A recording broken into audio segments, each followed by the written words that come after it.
बात करते हैं आगे। देखिए आप, तो रिजल्टेंट का फॉर्मूला आपका इतना आ चुका था, डायरेक्शन की बात कर रहे थे। Right angle triangle ODB, right angle triangle ODNB, ODB triangle में बात करने जा रहे हैं। tan अल्फा कितना होगा? tan अल्फा इस ट्रायंगल में tan alpha perpendicular by base होता है, परपेंडिकुलर है बीडी, बेस है OD. tan alpha is equal to BD by OD. ये भी हम डाल देंगे आपको YouTube में, जो आज हम बता रहे हैं आप देख लेना, एक रिवीजन हो जाएगा आपका। शुरुआत है कुछ चैप्टर्स को YouTube में डालें, कुछ क्लासेस को, ताकि आपको आसान पड़े, दो बार पढ़ के सीख लें। ऑनलाइन मोड है ना, डाउट आप नहीं बोल पाते हैं, हम अभी दोबारा इसको बताने वाले थे, माइंड से उतरे कि दोबारा बताएं, मिटा दिए गलती से, तो इसलिए आप YouTube में डाल देंगे, वहां से आप जरूर चेक कर लीजिएगा, दोबारा आपका हो जाएगा। tan alpha BD by OD, BD तो ठीक है, OD जो है वो दो चीजों से मिलकर बना है, OA से और AD से। तो BD तो ठीक है, OD में क्या लिखेंगे देखो, OA प्लस AD। BD का वैल्यू कितना है? BD का वैल्यू है Q sin थीटा, तो BD की जगह पे लिखेंगे Q sin theta by OA का वैल्यू है P प्लस AD का वैल्यू AD का वैल्यू है Q cos थीटा। तो ये एंगल का फॉर्मूला आया, tan alpha is equal to this. तो आपको दो फॉर्मूला बिल्कुल भी नहीं भूलना है, रिजल्टेंट का मैग्नीट्यूड का फॉर्मूला और रिजल्टेंट का डायरेक्शन का फॉर्मूला। वेट कीजिएगा, एक मिनट रुकिएगा। देखिए आप, डायरेक्शन में हमने कुछ नहीं किया, tan अल्फा लिया बस, और कुछ नहीं। किन्हीं का भी छूटता है कुछ भी, कोई बात नहीं, अभी मीटिंग आपका YouTube पे जाएगा, लेकिन कुछ ही दिनों तक, हमेशा नहीं जा पाएगा, माफी चाहेंगे इसकी। तो प्रोसीजर बहुत ही टेढ़ा है, हमसे कुछ नहीं होता है। tan alpha is equal to q sin theta by p plus q cos theta. ये तो आपका रिजल्ट आया, tan alpha is equal to q of sin of theta by p plus q of cos of theta. सुनिए, कहीं पे अगर लिखा हुआ है sin, मतलब आपको, आपका ट्रिग्नोमेट्री हम अगले क्लास होते हैं तो ट्रिग्नोमेट्री भी आपको सिखाएंगे बायो वालों के लिए स्पेशली। जैसे आपको डिफरेंशिएशन हम सिखा दिए, लेकिन कई लोग डिफरेंशिएशन नहीं सीखे होंगे, लेट से ज्वाइन किए, वो सब उनका बैकअप में हम करवाएंगे। लेकिन जितने लोग अभी हैं उनको ट्रिग्नोमेट्री भी सिखाना है, क्योंकि बिना ट्रिगो के फिर वेक्टर का सवाल नहीं बन पाएगा आगे, तो ध्यान रखना हम लोग। अगर कहीं पे लिखा हुआ है sin theta is equal to 1/2, तो हम सब जानते हैं थीटा इज इक्वल टू, आप बोल दीजिएगा 30 डिग्री। बात कहीं पे लिखा हुआ है tan theta is equal to 1, तो थीटा इज इक्वल टू सब जमा समझ जाएंगे 45 डिग्री है, यही ना। लेकिन कहीं पे अगर लिखा हुआ है sin theta is equal to 1/4, तो हमें पता ही नहीं है कि 1/4 किस एंगल का वैल्यू है, या उसके लिए टेबल अलग से आता है, लॉग टेबल होता है, उसी तरह साइन कॉस का भी टेबल होता है। लेकिन वो टेबल अगर आपको ना है, ना उसकी जानकारी है, आप आंसर कैसे लिखोगे? अगर आपसे आंसर में एंगल पूछा है तो आप लिखोगे theta is equal to sine inverse, -1 नहीं पढ़ते हैं, साइन का पावर में -1 लिखते हैं, पढ़ते नहीं है, साइन इनवर्स 1/4। तरीका याद रखिएगा, मैथ्स का है इनवर्स फंक्शन, अभी हम लोग ऐसे बात कर रहे हैं। साइन इनवर्स 1/4, अगर मान लो कहीं पे लिखा हुआ है tan theta is equal to 3/9, हमें पता ही नहीं है क्या है, तो हम लिखेंगे theta is equal to tan inverse 3/9। एक बेसिक तरीका है रिप्रेजेंट करने का किसी भी एंगल को, इनवर्स कहते हैं। तो ये ध्यान रखिएगा, किसी भी सवाल में अगर एंगल आपसे पूछ रहा है, आपको एंगल पता नहीं चल रहा है, तो आप आंसर जैसे यहाँ पे एंगल पूछा तो अल्फा इज इक्वल टू क्या लिखेंगे, tan inverse Q sin theta by P plus Q cos theta. ये हमारा रिजल्ट हो जाएगा, Q sin theta by P plus Q cos theta. दिख रहा है आपको? तो यही रिजल्ट है, ये ध्यान रखिएगा। क्या था फिर से सुनो, अगर दो वेक्टर है, एक वेक्टर का नाम P है और एक वेक्टर का नाम Q है, और दोनों के बीच का एंगल है थीटा, तो उसका जो रिजल्टेंट होगा, उसका फॉर्मूला, मैग्नीट्यूड का फॉर्मूला क्या होगा? रिजल्टेंट का मैग्नीट्यूड का फॉर्मूला होगा root under P square plus Q square plus 2pq cos theta. और ये रिजल्टेंट कितना एंगल पे गया है?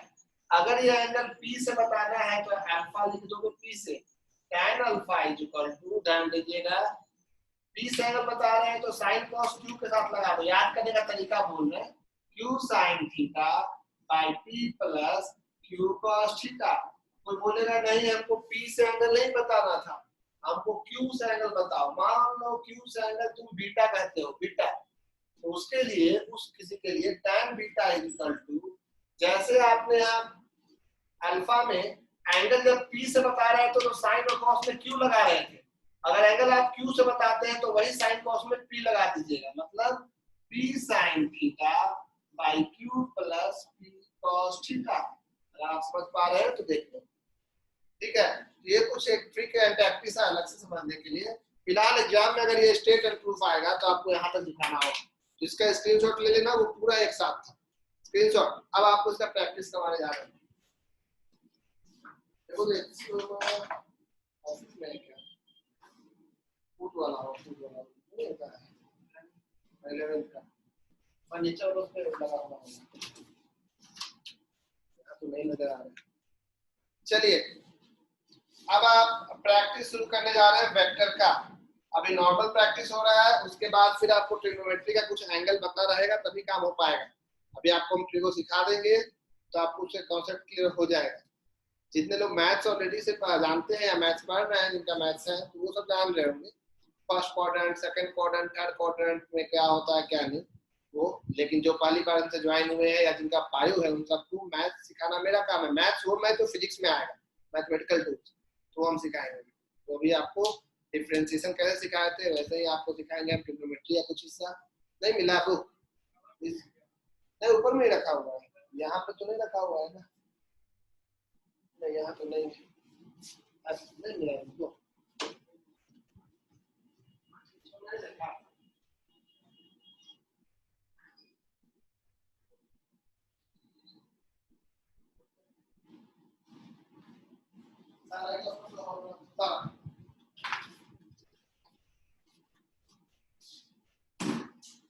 अभी हम सवाल करवाने वाले हैं एक्चुअल में। तो एक कुर्सी उठा दो, ऐसा फेंकिए टूटा हुआ कुर्सी का सीधे गिरा, मस्त स्लो मोशन में गिरा, लेकिन वो उठा देना। हाँ आपका सवाल चलेगा एचसीएम से।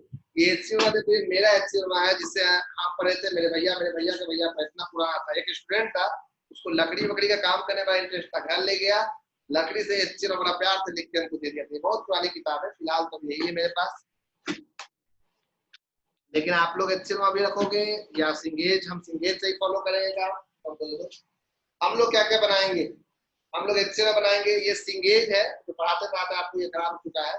ये देखिए सिंगेज है, सिंगेज का 2 बुक आता है, एक बुक के ऊपर लैपटॉप रखा है वो नहीं दिखा पाएंगे, वो है मेंस के लिए लिखता है, उसमें सारा एक ही साथ दे दिया है, पूरा 11 12 एक साथ। ये अलग अलग आएगा, ये एडवांस वर्जन है, ये अलग अलग आएगा। इसमें जी मेंस एंड एडवांस लिखता है, लेकिन आप बना सकते हो, कुछ नहीं है, थोड़ा हाई लेवल तो है।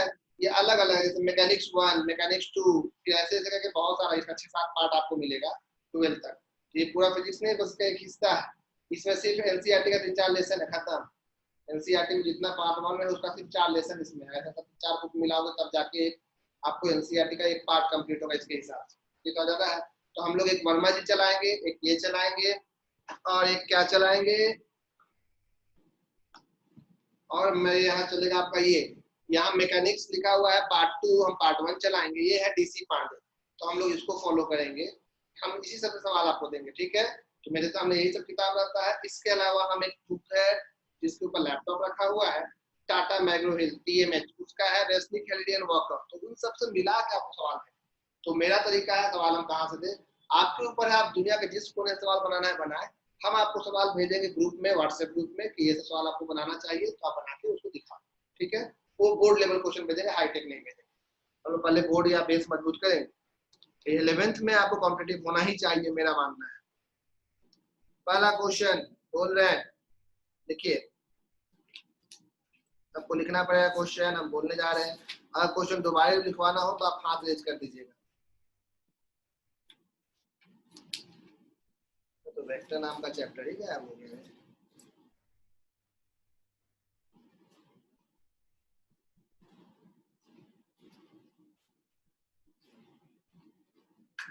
a vector, क्वेश्चन नंबर पहला, a vector A, a vector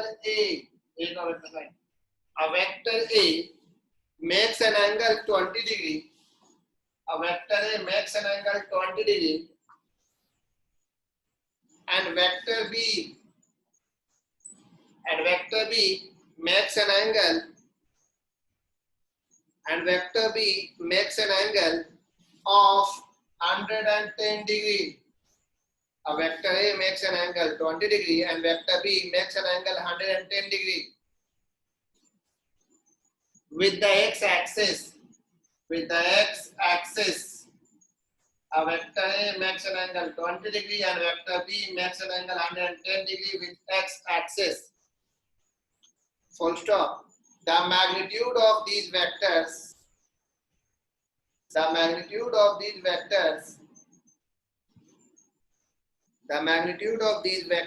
are 3 meter and 4 meter respectively. 3 meter and 4 meter respectively. Find the resultant. Resultant का मतलब होता है मैग्नीट्यूड भी बताना है और डायरेक्शन भी. Find the resultant का मतलब मैग्नीट्यूड भी बताना है और डायरेक्शन भी. चलिए बनाइए.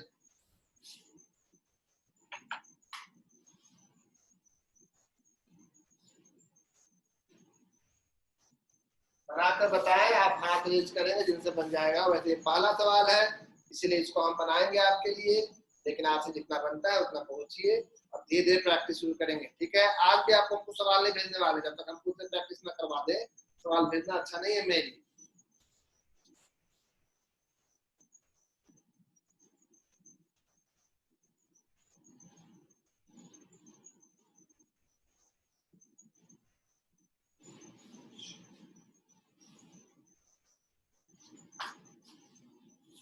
सवाल क्या कहता है उस पर गौर करते हैं. लिखा हुआ है two vectors A and B makes an angle. कितना कितना डिग्री है. एक वेक्टर है 20 डिग्री के एंगल पे, एक एंगल है 110 डिग्री के एंगल पे. समझने के लिए अगर हम डॉटेड लाइन से एक साइड को एक्सिस को एक्स एक्सिस का दे को वाई एक्सिस समझने के लिए बना दे, तो वेक्टर ए जो है वो एक्स एक्सिस के साथ 20 डिग्री का एंगल पे है. वेक्टर ए जो है वो एक्स के साथ 20 डिग्री का एंगल पे और इसका वैल्यू है 3 मीटर. ए का मैग्नीट्यूड 3 मीटर है. और वेक्टर बी जो है वो कितने डिग्री पे है. 110 डिग्री. 90 यहाँ तक है यानी कुछ इधर ये वेक्टर बी है आपका. यहाँ से पूरा ये 110 डिग्री यहाँ तक है 20, ये पूरा 110. तो बताइए अगर ये 4 मीटर का है ये 3 मीटर का है तो इसका मैग्नीट्यूड कितना हो. रिजल्टेंट किधर हो. अब गौर करो. ये एक वेक्टर ए आपको दिख रहा है, ये वेक्टर बी दिख रहा है. तो पहला काम है आपका रिजल्टेंट का मैग्नीट्यूड का फॉर्मूला लिखना. फॉर्मूला होता है रूट अंडर. अगर पी क्यू होता तो पी क्यू बोलते हैं, बी है तो ए भी बोल रहे हैं. A square plus B square plus 2ab cos theta. ठीक है. ए स्क्वायर मतलब ए का मैग्नीट्यूड कितना मीटर है. 3 मीटर. लिखेंगे 3 का स्क्वायर प्लस बी का मैग्नीट्यूड 4 का square plus 2 into 3 into 4 into cos theta. Theta होता है ए और बी के बीच का एंगल. मतलब इस एंगल की बात हो रही है जहां दोनों का टेल मिल रहा है. दिख रहा है आपको. ए और बी के बीच का एंगल ये वाला एंगल. तो आपको ये बताना है मेरे लिए कि आखिर ये बीच का एंगल कितना है. तो इतना है 110, इतना है 20. तो 110 में से 20 घटाएंगे तभी ना बीच का एंगल मिलेगा. 110 माइनस 20 कितना डिग्री आया. 90. हम जान रहे हैं सब लोग बना चुके होंगे. ये पकाऊ तो लगता नहीं शुरुआत में. फिर अच्छे से सवाल आएंगे. क्योंकि ऑनलाइन क्लास है हम सबको समझ नहीं पा रहे इसलिए बहुत स्लो मोशन में जा रहे हैं. तो हम पक जा रहे हैं अपने आप से. इतना स्लो जा रहे हैं. लेकिन शुरुआत में हमको ऐसा रहना पड़ेगा. मेरे लिए भी पहला एक्सपीरियंस है. cos कितना आएगा ये 90. cos 90 का वैल्यू ठीक याद किए. cos 90 0 होने की वजह से 3 का स्क्वायर 9, 4 का स्क्वायर 16 और 0 into समथिंग 0. 25 का रूट 5. तो r का वैल्यू आया 5. ये मैग्नीट्यूड आया. पैरेललोग्राम लॉस इतना तो आप समझ चुके हैं कि रिजल्टेंट कहीं जाएगा। अब वो रिजल्टेंट जो है वो एक साथ कितना एंगल बनाएगा ये भी बताना जरूरी है डायरेक्शन के लिए। तो tan अल्फा का फॉर्मूला हम फिर से याद करवा दे, फॉर्मूला जिससे एंगल बनाना है उसी में साइन और कॉस लगा।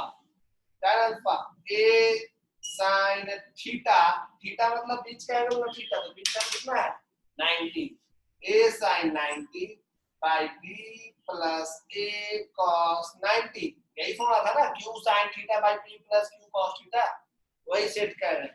a के जगह पे 3 मीटर है तो 3 लिखेंगे, sin 90 कितना होता है 1 बाई b के जगह पे लिखेंगे हम 4 प्लस 3 cos 90 होता है 0, समथिंग टू 0, आंसर हो गया 3/4, alpha is equal to tan inverse 3/4। ये कितना डिग्री होता है अभी इसके पीछे मरना नहीं है, फिलहाल अल्फा इज इक्वल टू इतना। वाह, कई लोग बना के आंसर ही भेजने लगे, वाह आप लोग तो। हम अभी आंसर मांगे नहीं थे वैसे बेसिकली, अभी इसलिए तो चिंता ना करें। वीडियो नहीं आ रहा है सुमित, बाकी लोग का तो अभी मैसेज नहीं आया। सुमित देखो कहीं नेटवर्क एरर होगा कुछ, नहीं आ रहा है तो। अनुराग तो आंसर बना के भेज दिया। क्लास स्टार्ट नहीं हुआ, हो गया क्लास स्टार्ट।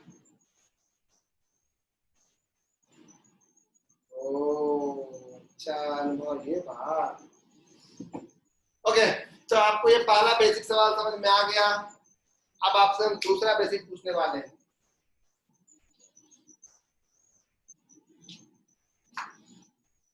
उम्मीद है वो गलत आप नहीं करोगे। कॉपी कर लो इसका या स्क्रीनशॉट ले लो, कॉपी कर लो इसको या स्क्रीनशॉट ले लो, बार बार कर रहे हैं। अगले क्लास में आपको हम ट्रिग्नोमेट्री में जो मैथ्स पढ़ चुके हैं वो तो ठीक है, जो नहीं पढ़े 15 मिनट हम ट्रिग्नोमेट्री को सिखाएंगे थोड़ा बहुत। फिलहाल तब तक के लिए, जब तक कि आप ट्रिग्नोमेट्री नहीं पढ़े हो तब तक के लिए हम कुछ आपको यहाँ बता रहे हैं, वो देख लो, वो आगे ट्रिग्नोमेट्री में काम आए। जब तक के लिए आप ट्रिग्नोमेट्री नहीं सीखो तब तक के लिए सीखो। बायो वाले बिल्कुल चिंता नहीं करेंगे, उनका मैथ्स सबसे भी अच्छा करना मेरी गारंटी है, चिंता ना। साइन 90 आपका हमेशा 1 होता है और cos 90 हमेशा 0, ध्यान रखिएगा। साइन 0 होता है लेकिन cos 0 1 होता है, इसे कोई ध्यान रखिएगा। साइन 180 ये 0 होता है, cos 180 ये -1 होता है। ठीक है, यहाँ पे आपको इन सब चीजों को ऐसे और भी क्या वैल्यू मिलेंगे, जैसे आप सबको याद होना चाहिए cos 120 ये कितना होगा, तो cos 120 की सोचो cos 120 1/2 याद रखना, लेकिन तू लगकर क्या 12 में है मेरे में ना पता है। sin 120 बोल Bittu, sin 120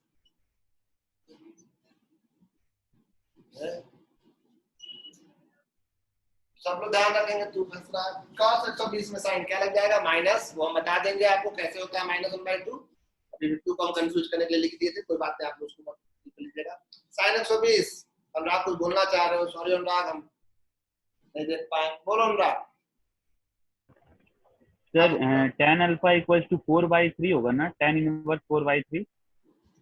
sir b sin theta, तब b sin theta by a plus b cos theta होगा ना, सेकेंड एंगल होता है ना ऊपर। ओके ओके ओके, एंगल हम लोग किससे बताए थे? ठीक ठीक, सही समय तो क्यों, थैंक यू। a था, b था, r था, एंगल हम लोग a से बता रहे थे, इसका हम डायग्राम बनाए थे a से बताए थे, b से। अरे कहाँ चले गए, बताओगे तब तो। हम डायग्राम मिटा दिए, एंगल हम a से बताए थे b से। अगर हम एंगल a से शायद बताए थे या उल्टा लिखे, एंगल अगर हम a से बताए होंगे a से, तो आपको ध्यान रखना है यहाँ b लिखना होगा और यहाँ पे आपको क्या लिखना होगा b, और यहाँ a q sin थीटा। हाँ, और b का वैल्यू शायद 4 था, यहाँ 4 होगा, यहाँ 3 होगा और यहाँ 4 होगा, आंसर होगा 4/3। Thank you. कहीं भी कुछ मिस्टेक उल्टा से दिखेगा टोक देगा सब लोग ऐसा ही हाथ रेज करके, बहुत बढ़िया, क्योंकि हम भाई भावनाओं में बह जाएंगे।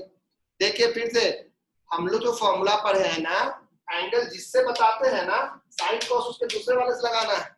जैसे अभी हम गलती से आए, हम ये ए लिखे तो गलत था, एंगल अगर हम ए से बताएं तो साइन cos बी से लगाना है, बी sin 90 बाय ए प्लस बी, तो बी का वैल्यू 4 था, इसलिए आंसर 4/3। गुड। हाँ फिलहाल cos 120 हो गया, sin 120 का वैल्यू, आप में से कोई जो मैथ्स पढ़ चुका है sin 120 का वैल्यू बताओ।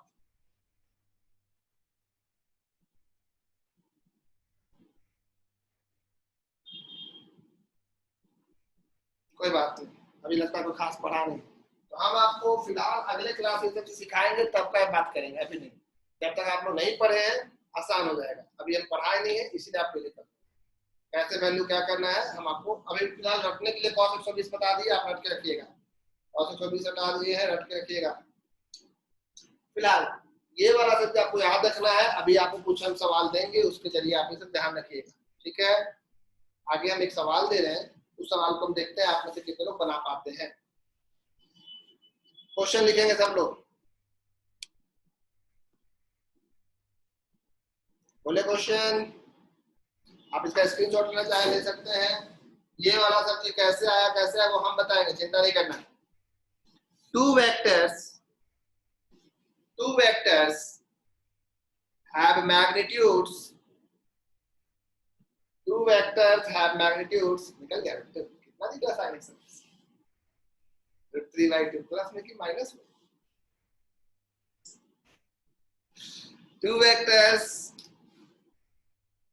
have magnitude 3 unit and 4 unit. Two vectors have magnitudes 3 unit and 4 unit respectively. Two vectors have magnitude 3 unit and 4 unit respectively. Full stop. What should be the angle between them? What should be the angle between them if the magnitude of the resultant is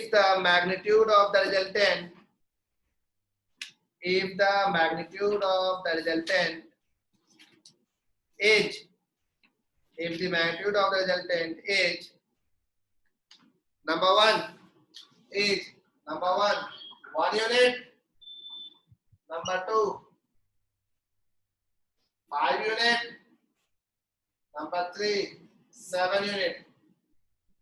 3 सवाल है ये, इसको समझने की कोशिश कीजिए, फिर हम लोग बात करते हैं आगे। दो वेक्टर है, एक का वैल्यू है 3, एक का वैल्यू है 4। आप एक बॉक्स को गौर कीजिए, दो लड़के हैं, एक बॉक्स को खींचना है या धक्का देना जो भी है, अगर दोनों एक ही और फोर्स लगाएंगे तो बॉक्स कितना तेजी से खींचता है, गौर किए हैं? दोनों एक ही और खींचे कितना तेज जाता है। वही दो लड़का वही बॉक्स को अपोजिट ले जाए तो कितना होगा, एक लड़का इधर खींचे इधर खींचे, कितना कैसे जाएगा बॉक्स। हर बार बॉक्स का स्पीड अलग अलग होगा, क्यों? मतलब बॉक्स में मोशन अलग हो, क्योंकि दोनों के बीच का एंगल चेंज हो रहा है, तो रिजल्टेंट भी हर बार अलग अलग होगा। वही नदी में पानी के अगेंस्ट तैरना है तो आपका स्पीड कम हो जाएगा, पानी के साथ तैरना अलग हो जाएगा, पानी के साथ 90 पे तैरना अलग हो जाएगा। यानी दो वेक्टर का रिजल्टेंट एक ही चीज पे डिपेंड करता है, वो है उसके बीच का एंगल। ना ए चेंज होगा ना बी, बीच का एंगल बदल दोगे आर का वैल्यू बदल जाएगा। अभी वाला सवाल क्या है वो सुनो। सवाल ये कहता है कि दो वेक्टर है, एक का यूनिट है 3 यूनिट और एक का है 4 यूनिट, एक का वैल्यू 3 एक का वैल्यू 4। कहता है उन दोनों के बीच का एंगल कितना हो। क्वेश्चन है कि थीटा आखिर कितना हो ताकि रिजल्टेंट 1 यूनिट हो जाए। पहला में है रिजल्टेंट कितने यूनिट हो जाए, 1 यूनिट, दूसरा में 5 यूनिट और तीसरा में शायद 7 यूनिट। यही 3 सवाल तो हम एक बना के दिखा रहे हैं। रिजल्टेंट के मैग्नीट्यूड का फॉर्मूला होता है √a² + b² + 2ab cos theta. R का वैल्यू क्वेश्चन इस बार दे दिया है, आर का वैल्यू 1 √a² 3 का स्क्वायर + 4 का स्क्वायर + 2 * 3 * 4 * cos थीटा।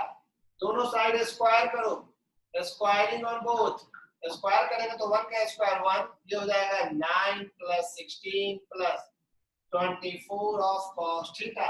16 9 25, 1 में 25 जाएगा, -1 आएगा, कितना बचेगा 1 - 25 -24। देख रहे हैं, -24 = 24 of cos theta.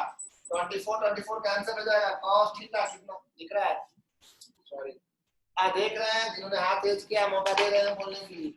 cos theta equal to -1। आपको पता है -1 अभी लिखवाए थे, cos 180 का वैल्यू होता है, तो cos theta equal to this, दोनों साइड से cos cos हटा दो, थीटा इक्वल टू 180। तो जैसे हमने 1 यूनिट का लिखा है, आप 1 की जगह 5 डालोगे तो सवाल नंबर दूसरा बनेगा, 7 डालोगे तो तीसरा बनेगा। और थीटा 180 का मतलब क्या हुआ? इसका मतलब हुआ कि दोनों वेक्टर P या A और B दोनों एक दूसरे के अपोजिट है, तभी तो बीच का एंगल 180 है। दोनों एक दूसरे के जस्ट क्या है? अपोजिट है। शुरुआत में पता नहीं था, वैल्यू अपने आप आया। आप लोग हाथ रेज कर चुके हैं, आप सब खुद को अनम्यूट करके एक एक करके बोलेंगे, क्या बोलना चाह रहे हैं एक एक करके, आंसर बोलना चाह रहे हैं या कुछ और तो वो बोलेंगे, एक एक करके बोलिए, अनम्यूट कर सकते हैं आप। सर सेकंड का आंसर है 90 डिग्री। आंसर पूछे ही नहीं है, आंसर के अलावा कुछ और बताओ, कुछ और नहीं ना। अच्छा थर्ड क्वेश्चन में रिजल्टेंट क्या था, हम लिखना भूल गए। 7 7 थर्ड क्वेश्चन में 7 था, ठीक है। और बोलो, आंसर बता रहे तो बताएं बाकी लोग भी जो भी हाथ रेज किए, जल्दी से बनाओ। बाकी दोनों का आंसर बताओ, अपने आप को अनम्यूट का आंसर बताओ। पहला स्क्रीनशॉट लो। सेकंड का आंसर 90 डिग्री है। हाँ, अब तीसरा। सेकंड का आंसर थर्ड का 0 डिग्री है। 0, गुड गुड। सेकंड का 90, थर्ड का 0। अभी आपका यस सर 0 डिग्री।